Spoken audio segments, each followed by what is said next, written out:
Roberta Garza, ¿cómo estás, querida Roberta? Muy buenas noches, gracias por acompañarnos. ¿Qué tal, Elisa? Buenas noches. Oye, Roberta, pues, ¿cómo interpretas, cómo evalúas esta declaración de los dirigentes de esta agrupación política nacional, ya agrupación política aprobada por el INE, y que dice: nosotros no tenemos nada que ver con la luz del mundo, pero pues bueno, ahí, en fin, danos primero tu opinión, porque hay ahí tweets, hay mensajes que los dirigentes de esta ahora agrupación política habían lanzado y lanzaron en su momento defendiendo a Nazón Joaquín García. Mira, Elisa, el problema con este tipo de organizaciones es que, para empezar, no es nuevo. La Luz del Mundo siempre ha negado, más bien, en este caso, Humanismo Mexicano, que es lo más reciente, pero tienen una asociación que se llama APEM, Asociación de Profesionistas y Empresarios Mexicanos, que fue la que gestionó el préstamo de Bellas Artes para la fiesta de Nazón Joaquín. Siempre han negado ellos ser parte de la Luz del Mundo, a pesar de que todos sus miembros son de la Luz del Mundo, todas las actividades que tienen son alrededor de la Luz del Mundo, siempre han sido, estado en pro del apóstol, de las labores de la iglesia, siempre han sido, digamos, patiños de sus actividades. No va a ser diferente con Humanismo Mexicano.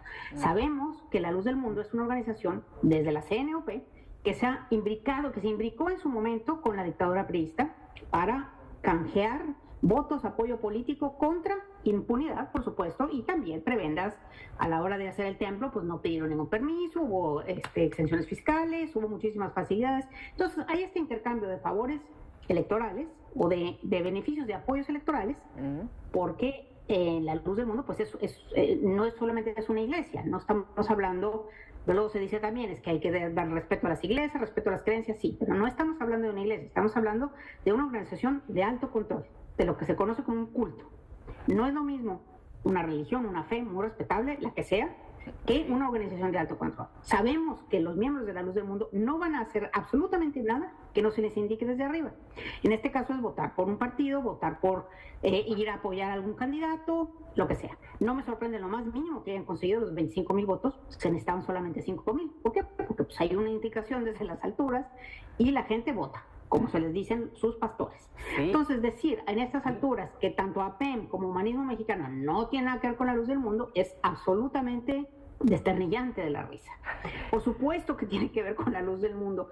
No tiene nada que ver en el organigrama. No, por supuesto que no. Pero tienen todo que ver en cuanto a las intenciones y a las motivaciones. Los grupos de alto control así operan. No les dan libertad a sus miembros de hacer absolutamente nada. Humanismo Mexicano siempre va a seguir la línea que le marque los apóstoles o el Consejo de Obispos de la Luz del Mundo. No va a haber ninguna diferencia. Y obviamente, en este caso, en este sexenio, están imbricados con el poder tanto como lo estuvieron cuando empezó la Luz del Mundo con la vieja dictadura. Sí. Eso no es ninguna sorpresa.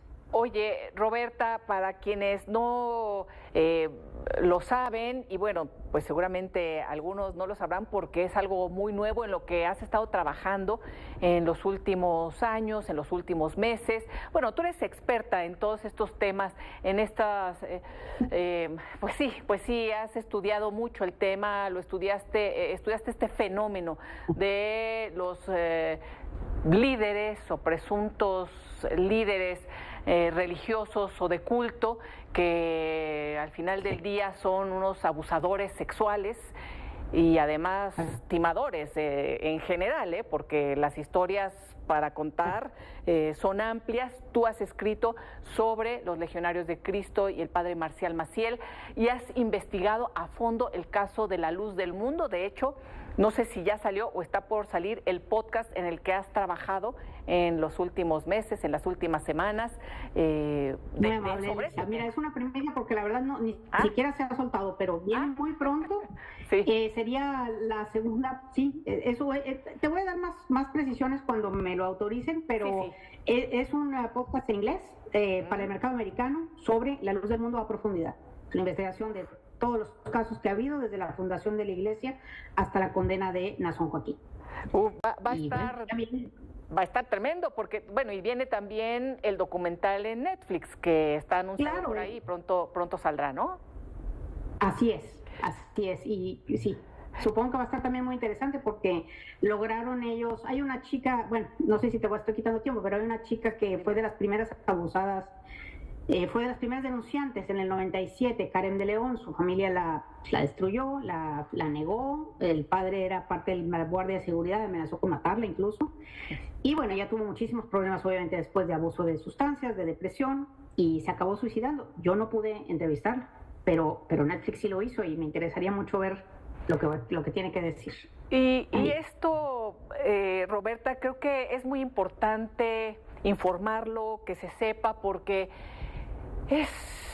es muy complicado poder entender cómo hay agrupaciones religiosas o agrupaciones como este tipo, ocultos, que quieren desligarse totalmente de sus dirigentes, de sus líderes.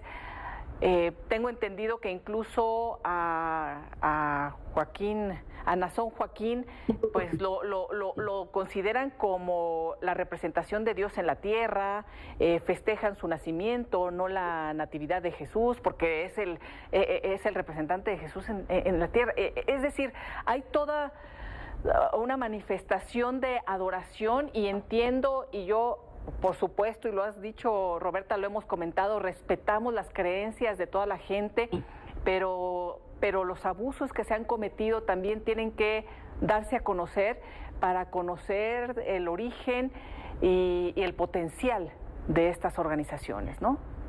Cuando las organizaciones que se presentan como organizaciones religiosas realmente son frente para un culto a la personalidad de los líderes, para cometer abusos, para la criminalidad, dejan de estar fuera del límite de las investigaciones periodísticas, me parece a mí. Sí. Tiene uno que meterse a eso, ¿no? Porque ya no estás hablando de creencias, de fe, muy respetable de nuevo, estás hablando de crimen. Y cuando hay crimen, cuando hay abuso, cuando hay tortura, cuando hay, bueno, tremendos abusos que hubo en esa iglesia y que sigue habiendo en esa iglesia, tiene uno que meterse con eso, ¿no? No puedes dejarlo impune. Hay uno de los testimonios que se escucharon, de los varios, cuando la sentencia a Nazón Joaquín, en donde el esposo de una de las víctimas dice: y lo peor es que no utilizaste arma alguna, el arma que utilizaste es la fe de ellas, la fe de las personas. Es tremendo, ese ¿no? es el problema, y por eso es delicado que estas organizaciones, a pesar de que niegan ser parte uno de la otra, tengan poder político, se les conceda poder político. Es muy delicado, para mi gusto, que esto esté sucediendo, porque de nuevo, no estamos hablando de hacer política de la misma manera que no estamos hablando de hacer religión. Estamos hablando de de conseguir mecanismos para poder subyugar a más gente, para poder abusar de más gente y para tener impunidad. Si estas personas están imbricados con el ideario político del presidente, imagínate la siguiente niña abusada que llegue a un ministerio público federal. Sí. Pues, ¿qué caso les van a hacer si ellos están imbricados con el presidente, defienden al presidente, defienden al proyecto de nación de ahorita? Es delicado, es muy delicado, y hay que exponerlo y hay que investigarlo. Y las políticas que pueden permear, bueno, esperemos que bueno, no tengan que ver también con las políticas que se han impuesto a lo largo de tantos años a mujeres y niñas, por ejemplo. Por supuesto. Bueno, por supuesto. Para empezar, tenemos desde la decriminalización de los abusos, tenemos quizá bajar la edad para poder casarse, cosas de ese tipo que pueden incidir, que una organización política puede incidir en la legislación de ese tipo, ¿no? Y sí, eso es de cuidado, hay que ponerle mucha lupa y estar pendiente que efectivamente se limiten, que su poder político que se les está dando o la voz política que se les está dando no se use para delinquir. Y sobre todo, Roberta, nuevamente, después de estas denuncias que se han hecho, no sucede nada en México. Esto se investigó en Estados Unidos, la detención fue en Estados Unidos, el juicio, bueno, no hubo juicio, se declaró culpable finalmente Nazón Joaquín, los testimonios que escuchamos fue en Estados Unidos, la sentencia fue en Estados Unidos, y aquí en México no pasa absolutamente nada. Y por eso... Ninguna de las víctimas que ha puesto, ninguna